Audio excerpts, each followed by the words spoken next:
வாழைக்காய் இருக்கா, பாசிப்பருப்பு போட்டு வாழைக்காய் கூட்டு சட்டுன்னு குக்கர்லேயே செஞ்சிடலாம். 1 பாட் ரெசிபி தான். ஃபஸ்ட்டு இதுக்கு வாழைக்காய் சின்ன சைஸ்து 2 எடுத்துக்கிறேன். நான் தோல் சீவின்றுவோம். மேல் பாகத்தையும் கீழ் பாகத்தையும் கட் பண்ணிட்டு சின்ன சின்ன பீசஸாக கட் பண்ணி ரெடி பண்ணி வச்சுட்டுலாம்.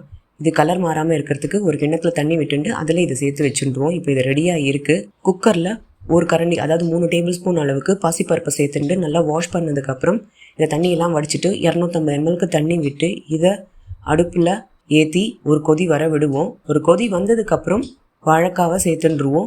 ஒரு தக்காளி அதையும் கட் பண்ணிட்டு சேர்த்துருவோம். பச்சை மிளகா 4, மஞ்சள் பொடி 1/4 ஸ்பூன், உப்பு 1 ஸ்பூன் அளவு சேர்த்துண்டு எல்லாத்தையும் நல்லா கலந்து விட்டுண்டு குக்கரை மூடி 3 விசில் மீடியம் ஃப்ளேமில் வேக வச்சு எடுத்துக்கலாம். 3 விசில் ஆகிடுத்து. அடுப்பு ஆஃப் பண்ணிடலாம். இது ஆறட்டும். ஆறுனதுக்கப்புறம் ஓப்பன் பண்ணுவோம். அடுப்பு ஆன் பண்ணிட்டுருவோம்.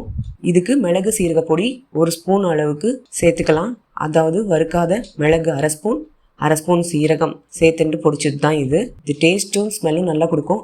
1/4 ஸ்பூனுக்கு பெருங்காய பொடி, கொஞ்சோண்டு கருவேப்பிலை, கொஞ்சோண்டு கொத்தமல்லி தழைகளை சேர்த்துட்டு எல்லாத்தையும் நல்லா கலந்து விட்டுண்டு இதுக்கு தாளிச்சுருவோம். 2 ஸ்பூன் அளவுக்கு தேங்காய் எண்ணெயை விட்டுப்போம். 1/2 ஸ்பூன் உளுத்தம்பருப்பு, 1/2 ஸ்பூன் கடுகு, 2 காஞ்ச மிளகாவை சேர்த்துப்போம். அடுப்பு ஆஃப் பண்ணிடலாம். தாளிச்சதை கூட்டில் சேர்த்துட்டு கலந்து விட்டுலாம் சட்டுன்னு செஞ்சுட முடியும்.